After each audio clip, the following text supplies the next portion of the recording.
बाकायदा आगाज करते हैं और शामिल करते हैं अब तक की अहम तरीन खबरें। साहिवाल से रिपोर्ट करें bureau chief Mohammad Zaman Kathia. Sahiwal Pakistan Muslim League of media adviser Mohammad Zaman Kathia का RHC 811 एल्फ हस्पताल चीचावतनी का विजिट। दौरान visit medical officer doctor Sikandar ने वेलकम किया। डॉक्टर सिकंदर ने हम आवाम की खिदमत के लिए ड्यूटी कर रहे हैं, जिसमें हस्पताल में मौजूद सहूलियात आवाम को बर वक्त फराहम की जाती।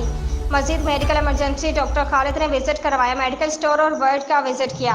Medical store keeper Aamir Shaban ने आगाह किया, जो सरकारी मेडिसिन मौजूद होती हैं बर वक्त देते हैं। कंप्यूटर ऑपरेटर तारिक महमूद ने आगाह किया, हमारा रोज़ाना का रिकॉर्ड मरीजों की मेडिसिन और ड्यूटी शिफ्ट को बर वक्त और पूरे टाइम पर शुरू करवाया जाता है, ताकि किसी मरीज को कोई मसला पेश न आए। मेडिकल ऑफिसर डॉक्टर सिकंदर और डॉक्टर खालिद और मोहम्मद जमान काठिया ने अस्पताल के अमला की कारकर्दगी को सराहा।